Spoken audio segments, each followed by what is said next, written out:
It's time to start your engines and be part of the conversation. You can always ask the experts, Raffi and Dan Rosenberg, because it's now time for Clutch Radio. The show starts now. And now it is. How do we do it? Every week we're here on Saturday. Saturday, 10 o'clock in the morning on the West Coast. It's July 10th somehow. It just keeps going and going. We're in the second half of 2021 already. Yeah. Anyway, welcome to Clutch Radio. I'm Dan. That's Raffi over there. If you're watching, if you're listening, he might be in your other speaker. I think we're in stereo, so you should be fine. Oh, stereo. Yes. And I see you're in the dealership today, Dan. Yes, I decided I would sit in a dealership this morning. Very nice. We do want to do a show live from the Polestar 2 electric car, and I ordered a new mount for the camera. Excellent. But it won't. It was supposed to be a Wednesday, and it's not going to be until Monday. So we'll do it maybe next week. We'll find out. Right. Do a little drive around and see what's happening. If you have any questions at any time during the show, all you need to do is post them right in the comments section, and we'll hopefully get to it. We have a lot of exciting stuff today. We've got obviously we got some old school from Raffi, our friend Ray the dealer. Sounds like he's either a poker or drug dealer. Ray the car dealer is he sent me his car that he's got at the auction right now, the public auction. We'll share that as the car of the week. We have an update on the Cadillac Alante. Yes. And we also have the next car that's going to be coming out. Good. It should be up very soon. Excellent. And Hemmings is awesome. Hemmings was a great way to do the auction. Hemmings, of course, as everybody who has collected cars over the years knows, they're the oldest, I think, in the business. They've been around, I'm going to say now 60, maybe even close to 70 years. I think 53. So I can't do the math, but that's a long time. 68 years. Yeah, I started with Hemmings in the, I'll say, late 70s. And when they were a paper delivered to your home, a newspaper delivered to your home. And that was the source with vendors and people who did things like babbiting for your engine. Babbiting? Babbiting, yes. We'll have to have a whole conversation on babbiting at some point. It's fascinating. It's something that not many people know how to do, but it's an important part of vintage automobile, pre-war automobile repair for your engine. So you could get information on babbiting if you needed help rebuilding a vintage power brake booster. That's where you would get that assistance. All kinds of help, which was available back then through Hemmings. And Hemmings, of course, has had to expand into the online community, and they've built a fantastic network of online representation, not only for their vendors, but for people who buy and sell cars, and now Hemmings auctions. So they've come a long way. Yes. Now, the thing I want to talk about as the main original talking point today is something that is, I don't know if I would consider it selfish of the car companies. Oh. But as I've mentioned, I work at tred.com, TRED.com. And a lot of times people want to sell the car that they're currently leasing. And right now, a lot of people have been trading in cars that they're currently leasing because the car value that was established 3 or 4 years ago when they signed their lease has skyrocketed. So their buyout might be 20 grand and the car's worth 30 grand right now because of the shortage. So what leasing companies have started doing is saying, no, you can only buy it yourself. If you take it to a dealer, sorry, we're either going to not sell it to them at all, or we're going to jack up the price that the dealer buys it for. Even though the payoff is one thing, they can charge the dealer whatever they want if the dealer wants to buy this car. And we had an incident where a customer wanted to sell their Toyota Tundra. Toyota trucks, obviously, worth a ton of money right now. Their payoff for their lease was $35,000, and we had offered them $40,000. So they were going to get a $5,000, equity payment. Sure. Well, Toyota said, no, we want you to pay us $45,000 for the car. So they would have had to pay us $5,000, the customer, to take their car from them. So they were less than pleased, so to speak. Yeah, understandably. Yes, nonplussed, I think is what some people say. Pissed off might be enough. Pissed off because they were pissed off, and the guy literally was screaming on the phone, not to our employee, but to the person at the other end. Oh yeah, and that was actually U.S. Bank. It was a lease with U.S. Bank. So headline today is that Honda and Acura have now decided they're going to just not even let you. So it's not that they'll charge the dealer more. You can only take it to a Honda or Acura dealer because they need your inventory. And that's the only way you can get out of that car other than paying it off yourself or just finishing the lease and turning it in. Now, Dan, how long is this going to last? It can't go on forever.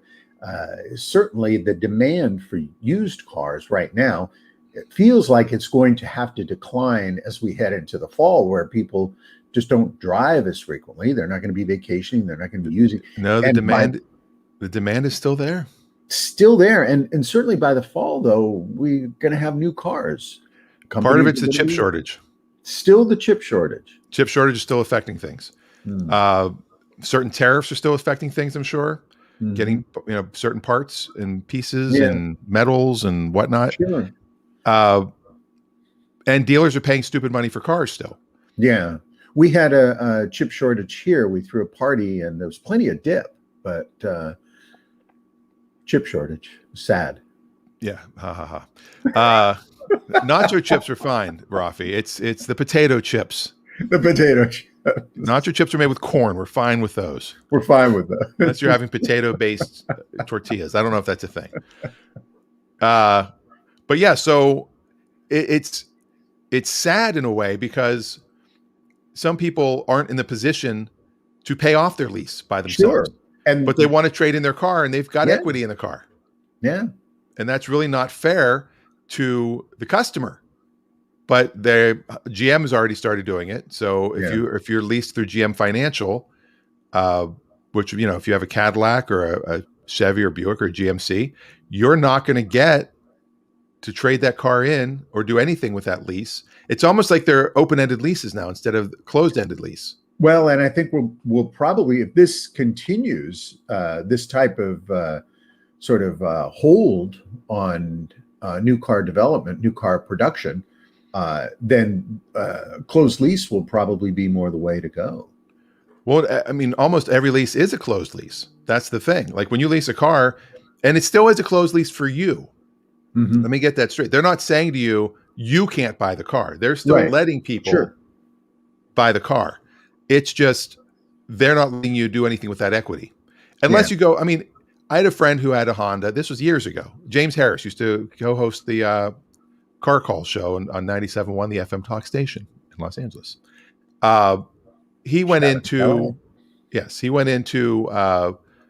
the Honda dealer in Ontario because my former boss, John Cowan, was the manager there.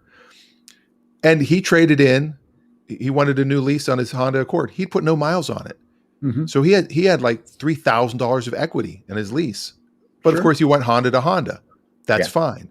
And that's what Honda wants you to do, though, is they're like, bring it to a Honda dealer. We will give you that as a trade-in. You'll get the equity then. Right. You just can't go to Carvana or Vroom or Tread or a Ford dealership or Bob's Used Cars. You can't go to any of those places because they want that inventory for their own dealerships. Yeah. Because what they used to do is, if they overpaid for a car, you turn it in, you walk away from the lease. The car is worth 30, they want 37. All right, fine. I'm just going to walk away. Then they would send that to the auction and get market value for it. There's money. But yeah, so Honda's doing it. Now Toyota, Nissan, Audi, Volkswagen, they've been doing this. Not blocking dealers, but just jacking the price up where the dealer's like, this doesn't make sense. I'm not going to buy this car. So they kind of have done it covertly without actually doing it. Tesla, if you go on their website, right now you cannot buy back your lease at the end of the lease. It's not even an option. It's basically you're renting this car for 3 years and then you turn it into us. That's for a new Tesla. For a new Tesla, previous Teslas, a friend of mine has a lease. He bought out just recently. So, but it wasn't a new one. So you're talking about a 21 or a 20? A current lease. Like if you go to lease a car today, whatever they have, it will be a 21 lease. They can't retroactively do it. I mean, that's Right. you have a contract. But if you go into Tesla right now and you lease one of them, because I looked at their lease when I was getting the Polestar, Yeah. and it said it's not an option. You have to turn the lease in at You the have to end, turn it in. which is what General Motors did with the EV1. That's right. Because they were like, we don't really know. We want all the cars back at the end. Right. You had no option. One of the reasons why they wanted all the cars back at the end was supposedly it was important for them to understand what the depletion rates had been on various items like tires, brakes, the internal systems, what kinds of things had broken down, what things were, going to be problematic down the road. It was really an amazing program that they did. We should talk about that at some point. There are only, I think there may be 2 that are in museums that were donated, but they can't be driven. Right. They shredded the rest. Yeah. If you haven't seen Who Killed the Electric Car, that's a really good documentary. And they're all going to be at Saturn dealers. That's where you had to get them back then. And they were expensive. Yeah, but they were lease only though. So Yes. I think it was a pretty cheap lease for the time. But yeah, I mean, there's no oil. I mean, they're the cleanest. I think there's even a quote in that documentary where the mechanic's like, "This is the cleanest my shop's ever been." Yeah. Because he was like at the Saturn dealership and had the one bay that they worked on those, and it was spotless because there's nothing. Yeah. I mean, yeah, I guess you get brake fluid, but there was nothing else. Yeah. Well, and electric cars in general, they're very clean cars. Your car, the Polestar, has a vegan interior. So it's not only clean, the manufacturing process for it is actually pretty clean for the environment. And clean, lean, sustainable manufacturing is going to be a more and more important component of how we build cars. If you look back at one of the first assembly lines, Ford Motor Company, when they built the Model T, affectionately known as the Tin Lizzie, Ford not only bought and grew his own trees to make the wood for the spokes and the wheels, he controlled so much of the infrastructure, including the coal that needed to be mined for use in his assembly plants and oil and various other things. But the way manufacturing was done and the dumping of the waste from manufacturing was just horrible. And they made millions of Model Ts. I think 13 million was the number, maybe even more. I'd have to research that, but millions of those automobiles. And they were very, very problematic in terms of the waste they generated. Yeah, and the other great thing Ford did, I mean, is all the flaws he had. He did have quite a few flaws, but he paid people what was considered a living wage, and it was mainly out of greed because he wanted them to be able to buy his cars. Yes, that was part of it. He's like, you should not be building a car and being paid to the point where you can't even afford this car. Yeah. So he instituted like a minimum wage of sorts and a shorter work week, overtime, stuff like that. He also, and his wage was significantly higher than any other competing company. So people, he had no shortage of people wanting to come work with him. And he made it clear to the people that did work there that if they had any kind of complaints, they could be easily replaced. Yeah. And you could get the car in any color you wanted as long as it's black. Yes, and that remained for quite some time until I believe the Model A came out. Yeah, and when I bought my Polestar, the reason I got black, and I promised myself I wasn't going to get black again because every car I've had, you couldn't resist. 100, I couldn't resist, but it was also that was the free color. Yeah, they have one color that's included. That's the new thing now too. You want white? Sorry, $1,200 for white. Yeah. Really? White paint? $1,200. And I was going to do silver. And $1,200. I'm like, yeah, you know what? I'd rather spend the money on the performance package and not on the paint color. I think that was a wise choice. But it's funny. I wonder if people in the Polestar community when they see another one driving by. Oh, there's a silver one. He paid extra. Yeah. What's funny is with Tesla, the white's the free one. The white is. The white is the free color, and then every other color is an upcharge. Boy, there's going to be some conversation about that. I know. I mean, I think they should have made a red one. I might have thought about buying a red one if they made it in red. Yeah. But they don't. They only made I think 5 colors for this first launch edition. Well, it's getting harder and harder to find bright colored or odd colored cars. Car companies aren't making, they used to make bright yellow and green and metallic, vibrant ochre, Ochre, yes, of course. Yeah. Now, the avocado interior. I see some of these colors now. There's a color that I saw on a Subaru. I think it's puce, Puce. Puce, yes. It's like they have these colors like puce and putty and clay and that's right. You see them and you think, who's buying those cars? But a lot of people are buying them and they like that kind of color. I can't quite get used to it because my eye likes to have a little bit of bling in the finish of the car. Yes, you always see a little bedazzle. Yeah. If you have any questions, you can put them in the comments. Ray, our dealer friend, actually asked a question of you. Okay. He's thinking of buying a car for his daughter. Okay. A 2013 Honda Accord. Yeah. Are these newer Accords okay? Are the training issues fixed as of he sent me a picture of it too. Are the tranny issues fixed as of 2013? Yes, I believe they are. And in fact, one of the things you want to check on with that car, it's going to be an automatic transmission for your daughter, most likely. Just make sure, Ray, yeah, these are great cars. They will run forever.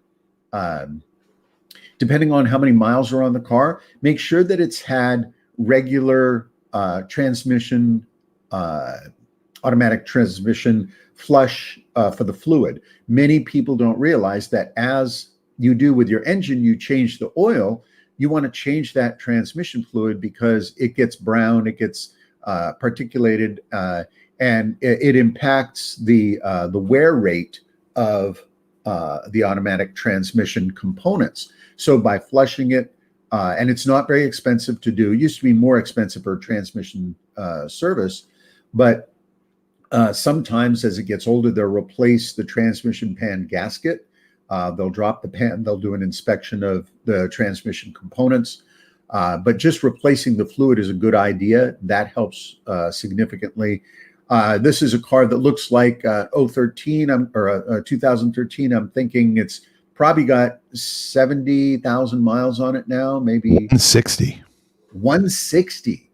Got some high miles on it. That is high miles. So make sure, Ray, that the car's had, just regular service, including oil changes, of course. But 160, I'm trying to remember on this engine, if it's the 4-cylinder. It's the V6, actually. It's V6. Okay. Yeah. So this may or may not be, I have to do my homework on it. That model may or may not be a timing chain engine. If it's a timing chain engine, then you do not have to worry about doing the timing belt. In a belted V6 engine, you're going to spend about $1,300 to $1,500 because when you do that, quite a bit of the motor has to come apart and you're going to want to do the water pump as well. I guarantee you that if it hasn't been done at 160,000 miles, that it's going to need to be done. Normally on a V6, you do it at about 120. If it is a timing chain motor, and be sure you find out, because in the Accord that I have, mine is an Accord hybrid, and it is a timing chain motor, but it's an earlier one. Mine's an 05, and that engine will go forever. And it's a phenomenal engine. That engine they put in Honda race cars, drag cars. They can get up to 1,000 horsepower out of that V6, which is astonishing. So I would check on those things. The rest of it, it's just regular Ray doing your work. The brakes, the tires, check for the millimeter rating on the discs. Discs on this car, the disc brakes tend to be expensive.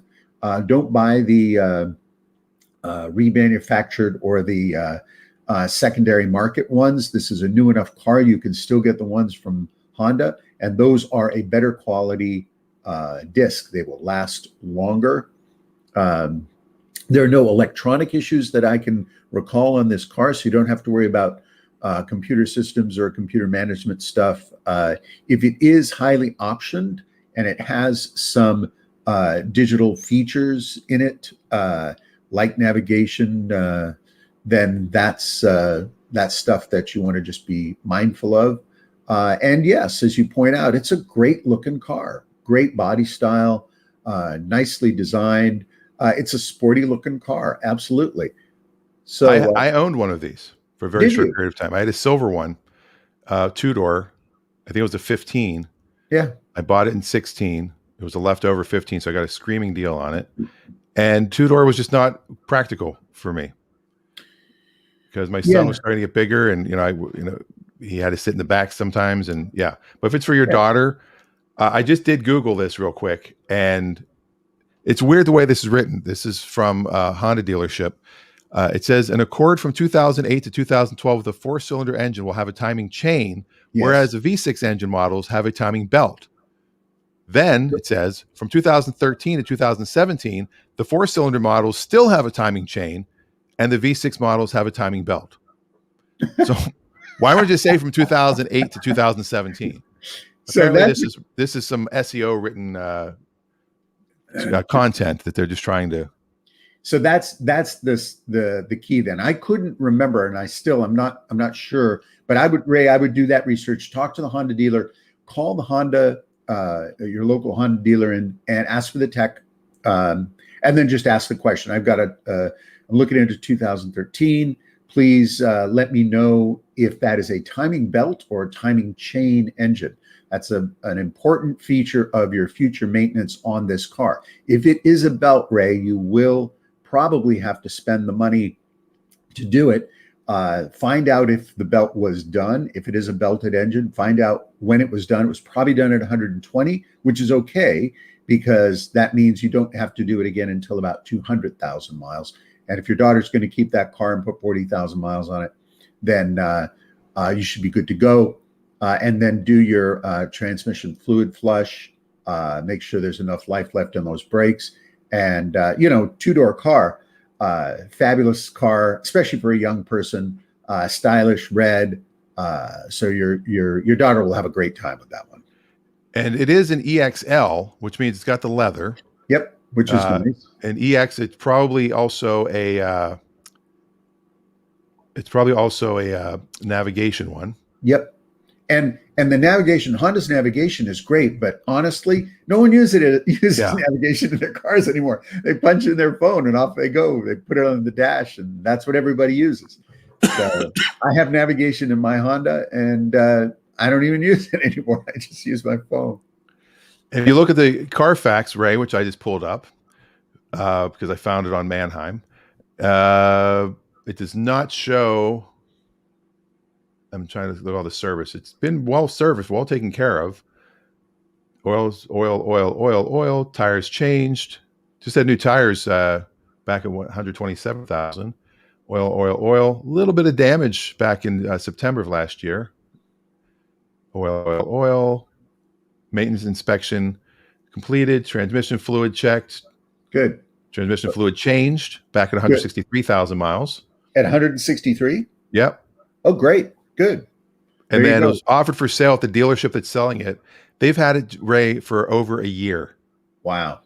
So Ray, yeah, they're being greedy. If they're obviously they are trying to get way more. They paid a year, but then again, a year ago the price was probably lower. But yeah, that dealer's had it since June 9th of. Oh no, excuse me, not a year. I'm sorry, a month. I thought it was in 2020. There you go. They've had it since June 9th. Okay, so it looks and sounds like a solid car. Carfax may not include when it had its timing chain done. It's not 100% on a Carfax that you'll get the maintenance history. Some shops are not part of the Carfax club or whatever it is. You have to sign up for it, and I think you do pay a fee as a shop to be part of the Carfax grouping or whatever they call it. There are some benefits that they offer to the shops that do the work, but you can get your car repaired, and if there is an invoice that comes with it that shows that. But I would make that deal, Ray. I would tell them if they are a Honda dealer or if they have Hondas and they have a shop that they can work on the car, tell them, look, this is a belted engine. I'm worried the belt hasn't been done. I don't know when it's been done. You don't know when it's been done. If it's never been done, this thing is going to give up on me. And it's probably a non-interference engine, so it isn't going to be catastrophic. But if that belt goes, you're going to be spending $1,500 to $2,000 to get it done. So make sure that they allow for that. And here's another good thing. When you look at a Carfax, you know what? Let me share this Carfax. I'll show everybody, because this is important. When you can find out a lot about a Carfax, a lot about a car in the Carfax. Yeah. So this one, only 2 owners, but it did have 44 different service history records. One person owned it for 5 years. The last person owned it for 3.5. First person put on 65,000 in 5 years. Second person put on 100,000 in 3 years. So 32,000 miles a year. The second person put on this car. And that's good to know. What Dan is doing is he's figuring out the way the car has been used. And so to put 33,000 miles a year on a car means it's on the highway a lot. And highway miles are not as damaging as stop and go city miles to an automobile. Yes. So the car was sold at West Hills Honda in Bremerton, a local dealer here. And then it was maintained quite a bit at the dealership. You can see all of it is West Hills Honda, West Hills Honda, West Hills Honda. They did all the maintenance right on schedule. So the first person really took care of it. Then the second person, it was sold in Bremerton. They traded it at the Hazelwood Volkswagen Hyundai dealer. And the second person bought it. They took it, they're in Federal Way. They took it to Walmart for all their oil change. Now, they did get their oil change often, almost on schedule. Yeah. But did this person do a timing belt pre-maintenance? Probably not. My guess would be they did not, because they're doing the budget oil changes, and that's all they're doing is oil changes. And they did do a set of tires. And an important thing to note here in the Dan's assessment with the Carfax is Carfax, anybody can get a Carfax, but you do have to purchase it. They're about $40 for general public to purchase. And I recommend that if you're selling a car, before you go to sell your car, go spend $40 and buy your Carfax so that you can see what's on it, because oftentimes there are going to be mistakes on your Carfax. I pulled a Carfax for a friend of mine that had a very low mile car, and a mechanic had entered the information incorrectly. So the mileage was incorrectly written on the Carfax. And we sent a note to Carfax, which is very easy to do on their website. And we said, please change this. And we gave the information. We sent a photo of the odometer, and they changed it literally overnight.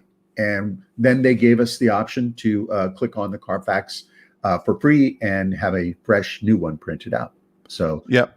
What was great too with our Cadillac, the auction that we bought the Cadillac Alante at, for some reason they have to list a damage code. They don't have a normal wear and tear code, so they listed front end damage because the headlight was slightly cracked. Yeah. Well, I reported to Carfax. First, I went to the auction. They go, we don't even report to Carfax. I don't know where that came from, because we only use AutoCheck, and it wasn't on AutoCheck. AutoCheck was fine. So I sent it to Carfax. I go, I send them a picture. Here's the picture from the auction. Here's the picture now. You can see there's a crack in the headlight. That's not front end damage. You can't count that as front end. And they said, give us a letter from the auction and we'll correct it. And the auction general manager wrote me a letter saying, we have to pick a code. That's the one we picked. There's nothing wrong with this car. And they deleted it. 30 minutes later, I had a clean Carfax.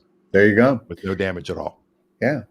And again, what Carfax is trying to do is they are trying to get as close to the accurate description of your vehicle as possible, so that it's a fair and equitable representation of the condition and ownership of that car, not only for you, but for potential buyers down the road. And this is one of the reasons why I always encourage people with their automobile, when you buy a car, get a 3-ring binder and put everything that accumulates on that car into that 3-ring binder, and keep records, because especially if you're buying a $40,000-$50,000 car, this is an important investment, and maintaining that investment includes keeping the records, the receipts, and the costs and the maintenance that you've spent the time and money to do on that car. Yeah, and also make sure if you get a receipt and the miles are typed in wrong, Yeah. immediately go in and tell them to fix it. Yeah. Because if they're reporting to Carfax, the fat finger problem, Yeah. and there are people who have been like, oh, my car only has 40,000 miles, and somebody put in 140,000 at one point, and the next person just looked at what they had in there, so they entered it again. Right. They got entered again and again because they keep going to the same shop. They're just assuming, oh, it went up this much. So excellent point Dan makes. There are 3 things you want to make sure that your automotive receipt includes. Number 1, the correct and accurate date, because as Dan mentioned, they sometimes will enter these incorrectly. The second thing, very important, is the mileage, as Dan mentions, because a lot of times they just go on the miles. And this is especially important because it's going to be a record of what's happened to the car during that the duration of the automobile, and miles are more so than years are considered the duration of the automobile. And the third thing, very important, Dan, I wonder if you know what it is. Super important, on your invoice. And it's obvious, of course, but some people miss this. The VIN? No, the VIN is an important one too. I will give you that. But generally speaking, not all shops will record the VIN, and that's okay, because all the work that they actually did. The work they actually did, exactly. Ask for an itemized listing on your invoice. It's super important, because people will take a car in and they'll say they'll write it up. Well, we did an oil change. Well, okay, oil change, but did they include a filter? What kind of oil did they use? This is very important. If you've got Mobil 1 synthetic oil, it's going to be more expensive, and you're going to want to know when you go to the next shop, because you won't remember, and sometimes they don't mark it on your car or mark it on the oil filter. Did you get a filter with it? Did you get Mobil 1 synthetic oil? Did you get regular oil? What weight oil did you get? The other thing is, did they do a regular fluids check? And sometimes they don't do that. Sometimes they'll just put 30,000 mile checkup. Well, what did that include? Did they replace your wipers? Did they put this on? Did they put that on? Did they check the tire pressure? Did they change out some things? Did they find a hose that was cracked and they put it on? And sometimes shops will do work like that as a courtesy if you're a regular customer, but they won't itemize it on your invoice. So make sure that they itemize the invoice, and you can just simply request that. When you bring the car in, just say, please make sure you get the date correct, make sure you get the mileage correct, and please write up an itemized invoice for your service work. And Adam in the comments has a really good question here. He says, speaking of parts, I've always wondered, when you guys go parts at, say, like an AutoZone, is there a huge difference when buying the cheapest part versus the most expensive part, like brake pads, battery, alternator, etc.? Well, yeah. Yeah. There's the answer. Yeah. For some things, and this is what, Adam, this is a great question, but what I always recommend for people is in the engineering world, we refer to certain parts as mission critical. So mission critical parts, Adam, in your automobile, you want to spend the extra, not money, but the often, because oftentimes they are more expensive, but you spend the extra money to get top quality manufacturer parts for your vehicle. And those include fuel, because you want to make sure your fuel lines and your fuel system is safe and properly specified. So fuel is mission critical, and brakes are mission critical. Brakes and part of your suspension system. Brakes are part of your suspension system, and then of course for tires as well. A lot of people buy tires and they go off the manufacturer's specification. Make sure you buy manufacturer specified tire size for your vehicle, and that means getting the right profile, because again, your tires and brakes, they're part of your suspension, which means it's part of the control of the vehicle, and that is mission critical. So you can buy wiper blades that are not the most expensive. You'll probably replace them more frequently. You can buy headlight, tail light clusters that are secondary manufactured, interior parts and pieces, some of the electronics for stuff in your car that is not related to the engine function. But for anything else, I would always try to buy, especially things like brake pads. People oftentimes buy the cheaper brake pads or cheaper discs, and you end up buying those again sooner and paying twice the price anyway. So, yeah, I agree completely. I mean, there are, brake pads are one thing. Tires, can you get a good deal on tires? Sure, you can find good deals on tires, but always get, what is recommended. A lot of places will not put on tires that don't match. You type it in the computer, it tells you this is what this car requires. If it doesn't, we won't even put it on this car. Now going to Walmart is not a horrible thing to get parts, depending on what it is. Yep. Battery, I like to tend to get the higher price battery, only because it's got more cold cranking amps usually. It's got a longer warranty usually. Yeah. And there's nothing worse than getting stuck. And batteries tend to die out of the blue. A lot of times you don't get any warning whatsoever. You just, right. It used to be, go ahead. Especially in a modern car. The old cars, you'd go to crank and go. I was just going to say the exact same thing. You get the wong, and you'd hear it. You go, uh-oh, it's time for a battery. Or in the old days, you go, and then you'd unscrew those little caps and you'd pour distilled water inside. Oh, that's really old. You're going way too old for me. and then you close it up. And important to remember, if you have a battery that's that old, it's a lead acid battery, and you open it up to pour in you pour the fluid in, and then you close it up, and you say, well, just as an extra plus, I'll go ahead and I'll charge my battery. Do not charge your battery if it's one of the lead acid batteries with the screw-on caps. Do not charge that battery with those caps screwed on, because you can explode your battery. So you want to undo those caps and let it breathe a little. The modern batteries that have the flat caps, those are ventilated. So even with the caps on, they breathe a little, so you can charge a modern battery like that.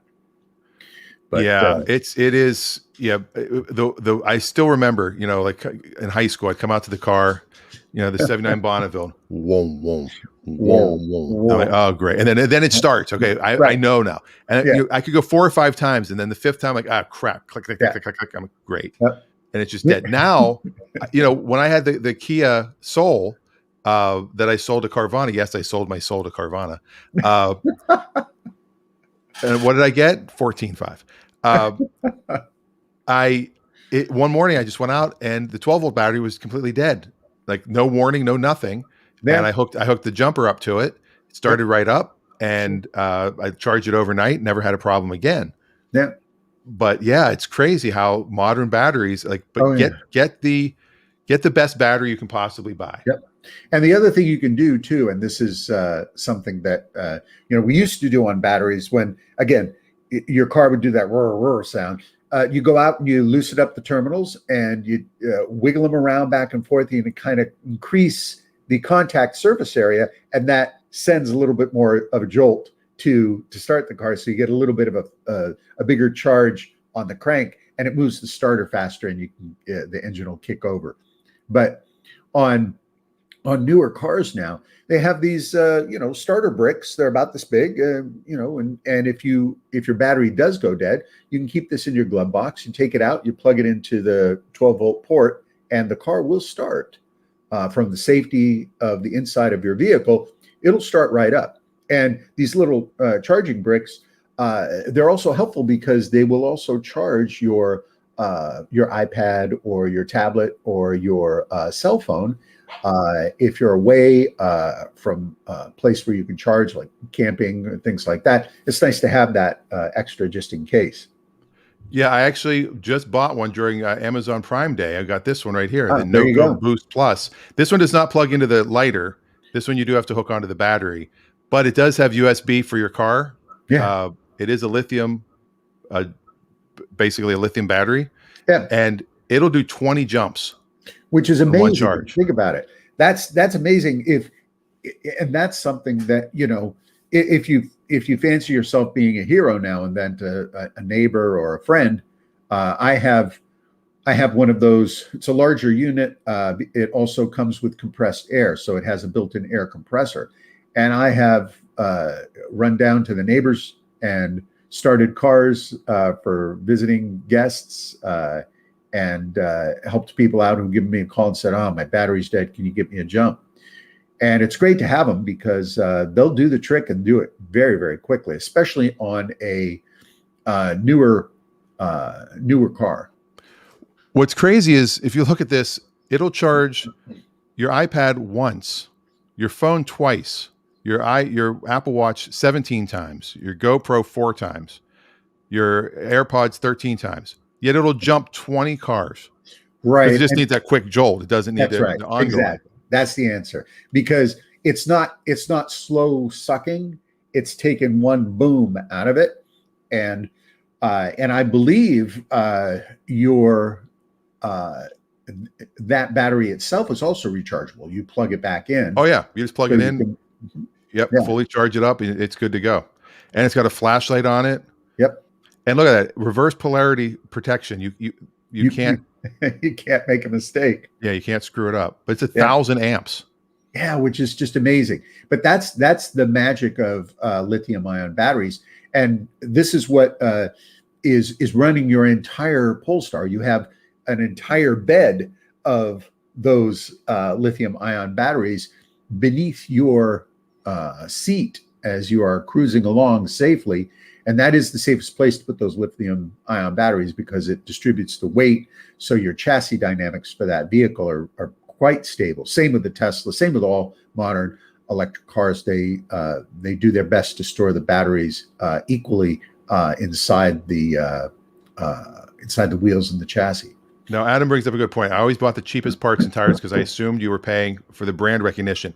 Now, sometimes, Adam, you're right. Yeah. What you need to do is and I don't know off the top of my head, but like certain brands have cheaper brands. Right. Like you can go to Walmart and buy, I don't know, not Cooper, but like Smith. We'll call it Smith. I can't remember the name. They have one brand, Douglas. It's Douglas. And those are made by Goodyear. And those are Goodyear tires. They just put the Douglas brand on. They're exclusive to Walmart. So yeah, maybe if you buy a Douglas, you're okay. And these secondary lower priced product brands, they're priced based on volume and distribution. They are not a lower quality product. That's a common misconception.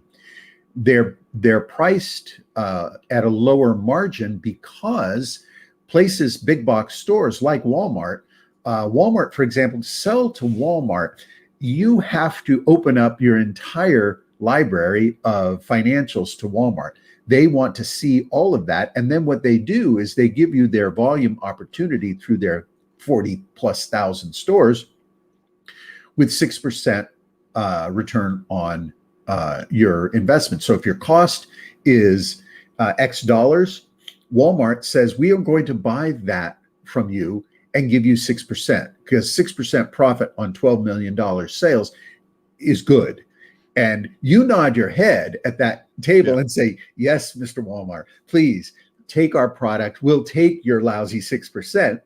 And that's okay because they're doing volume. And that's why large companies like Goodyear have built that branding strategy to sell into big box chains with a limited margin. Now, in the other areas, they're not going to do as much volume, but their margin will be more robust. So they'll profit at a higher rate. And that's why they'll protect the Goodyear brand or the higher line brand by preserving their margin integrity with that high line brand.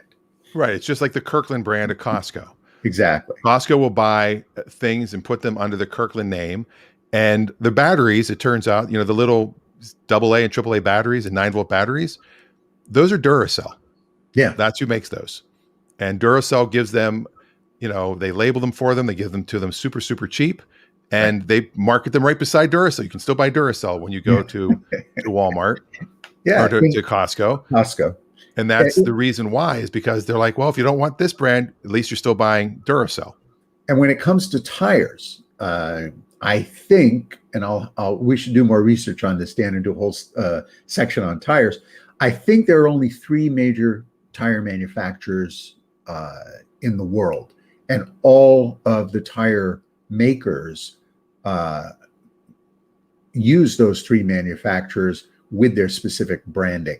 So the tire technology now for almost all radial tires, commercial radial tire construction is protected under government law because they are so critical to your driving safety. So everybody has to conform. The same thing is true with wheels, rims, aftermarket rims, and certain designs of those rims. Whole other conversation about the safety of aftermarket rims, which we could also have as part of the tire conversation. But the major automotive brands or the major tire manufacturers, there's not a lot of variety between, say, a Hankook set of tires and a Goodyear set of tires when you look at the actual performance, treadwear, and safety considerations. Yeah, I mean, Goodyear makes Douglas, which is what I was mentioning. Dunlop Is another. Goodyear, Kelly. Yep. Kelly, good tires, by the way. Yeah. And then you've got your Firestone, or you got your BF Goodrich, which is Michelin is BF Goodrich. Yep. So it's BF Goodrich, Michelin, Uniroyal. Yeah. Those are all your Michelins. And then your Firestone, I'm trying to see the parent company of Firestone because it's not under F. That's weird. Who makes Firestone? Well, there's Cooper. It makes Cooper and Definity and a couple other names. They're not as major. Yeah. Oh, Bridgestone, Firestone, Fusion, Uniroyal, Dayton. Yep. Those are all the Bridgestone / Firestone brand, which is actually a Japanese company now.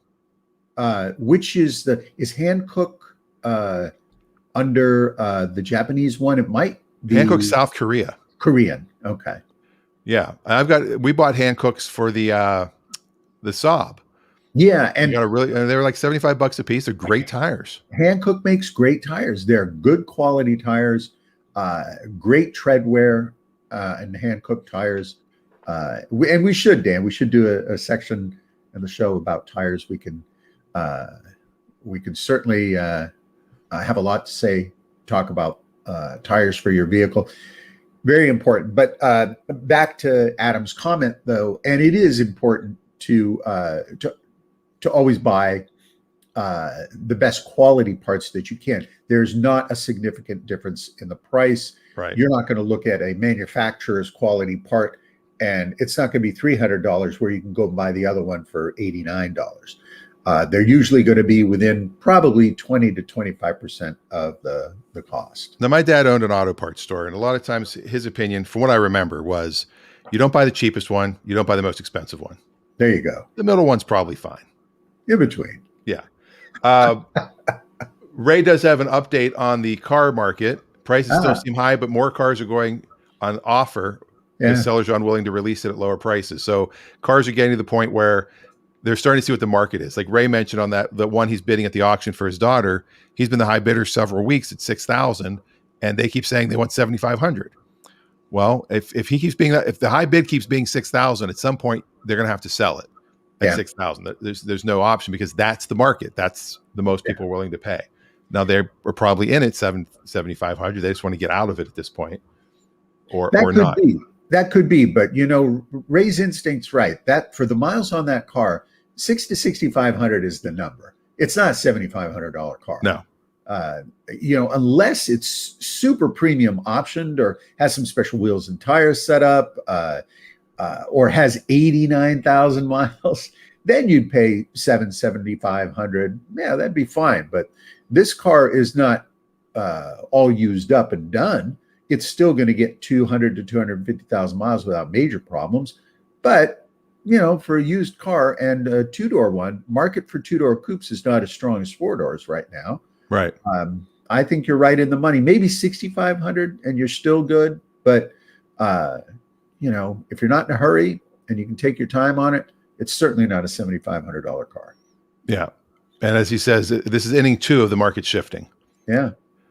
Or end of the first quarter. Let's use basketball. First quarter. Right? End of the first quarter.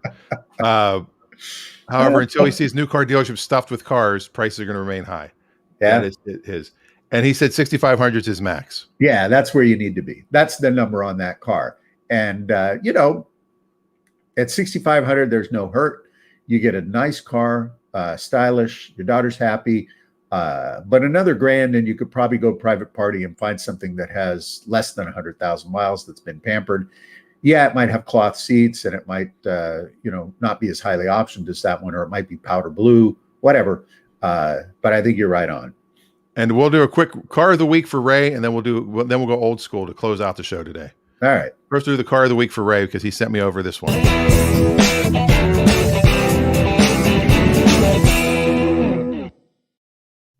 Oh, it was faster than I was expecting.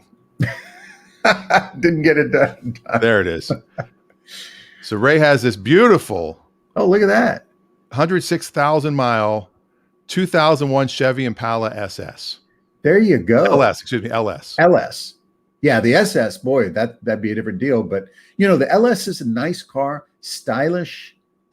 Impala has been a brand that's been around the General Motors lineup for Chevrolet for 60, 70 years, 60 years maybe. And great looking cars, always stylish. They've always been the sort of bread and butter of Chevrolet, but the sporty bread and butter. So you could get an Impala with tri-power in the 50s. You could get 409 engine in your Impala. This is the four-door model. Good durability and reliability index on these cars. And, stylish too. This has got the rear wing, bright red. If you want a little bit of bling. It is weird to see an LS with leather, I'll be honest. Usually the LS was cloth and the LT was leather. Well, so, probably choice option, which is not bad. What is the asking price on this? Well, right now the bid is at $750. It goes for whatever it goes for. It's a pure auction. So it's at $750 right now with 3 days to go. $750. Yeah. And Ray put brand new tires on it, he said. Yeah. Well, this should do remarkably more than that. At full retail, I mean, it is 21 years old. Now, let's not forget. Yeah, it's super clean, but it's still got to be a $4,000 to $6,000 car at full retail for somebody who wants a nice, safe sedan. Assuming there's nothing wrong with it and the cosmetics are good and it hasn't been in an accident and Carfax is clean. What can you get for $5,000 anymore? So bidding should be brisk on that.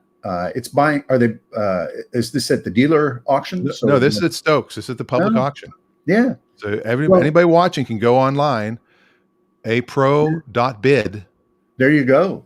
For the Stokes July vehicle auction. Yeah. And it just goes to the top bidder. Well, good luck. I probably would have, made the back part of it a little. Oh, you guys aren't seeing it anymore. I already took it off. The back trim is still kind of grayed out. I would have probably either painted that or put a little treatment on it to make it darker. But that's you're not retailing. You're just running through an auction. So anytime I buy a car, I want to have something to do to it. Yeah. I don't want a perfect car if I'm buying a used one. Got to have something to tinker with. Yeah. Speaking of tinkering, I think it's time for some old school.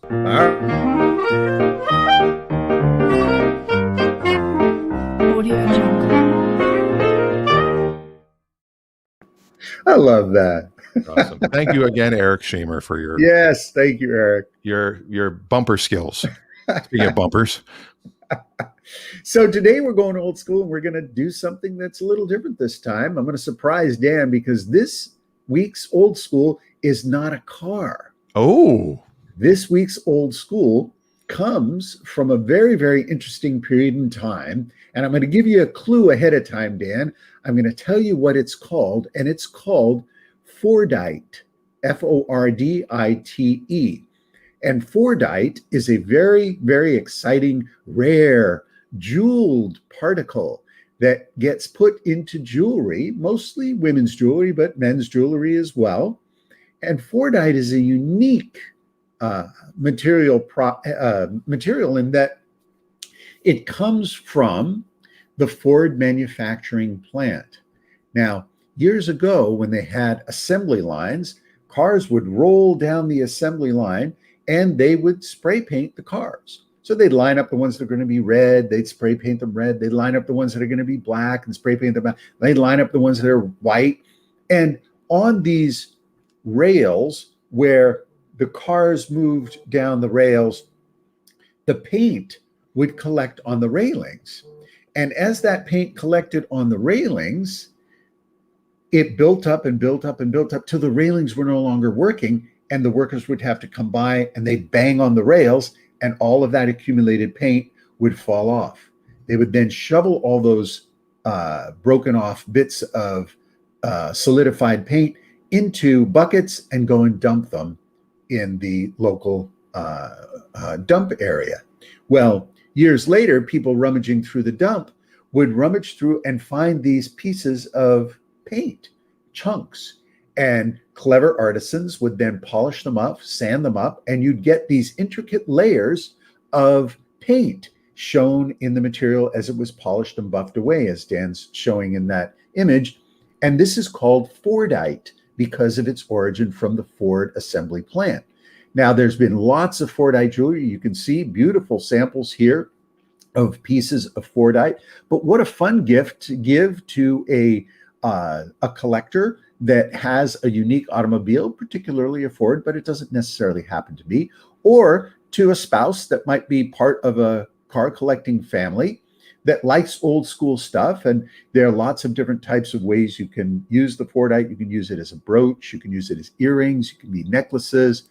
But Fordite is just one of those amazing, as it says here, an incidental industrial gem. And jewelry by Fordite, or jewelry that uses Fordite, there's quite a lot of it being made today because there was a lot of Fordite. Now, you want to be sure that you're getting authentic Fordite, because many people over the years had difficulty getting that those original chunks and pieces, so they make their own. And this is perfectly fine, but you want to make sure that you find, and one of the ways that you can tell is by studying the color and the layers of paint and the color. So that is today's old school Fordite jewelry. That is so cool. Isn't that neat?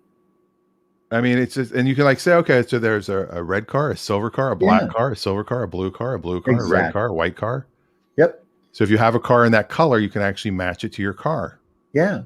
And it's a fun little thing, and it carries a story, the story of our former automotive industry, and the hidden beauty of waste, which can, and this is important during our time. You know, we oftentimes create so much junk, so much waste, but we can turn that junk, that waste, into beautiful products. So that's today's old school. Not a car, but the product of the automotive industry, taking waste and making it beautiful again. That is very cool. I think somebody also called it Motor City agate. Yeah, that's another term that we've heard, a generalized one that doesn't necessarily rely on it having its origin from the Ford manufacturing plant. So, I mean, I'm guessing that in South Carolina at some point, and all these other places where they've made cars, that they'll have this available too, or is this just from an older? No, process? it's from the older process, because the older paint process, they free-sprayed.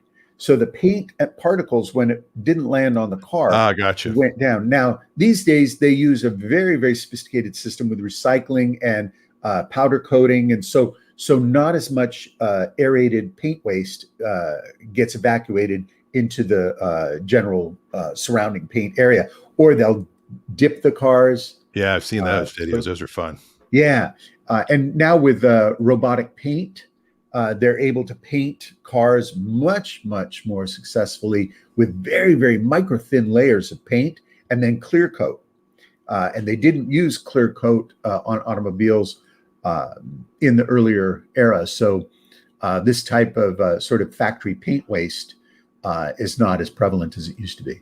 So I wonder if the Homoculator Awards, the clutchies, if we should get some Fordite. Some Fordite for the clutchies. For next year's clutchies. We still have to finish making this year's clutchies, but maybe next year we'll use Fordite.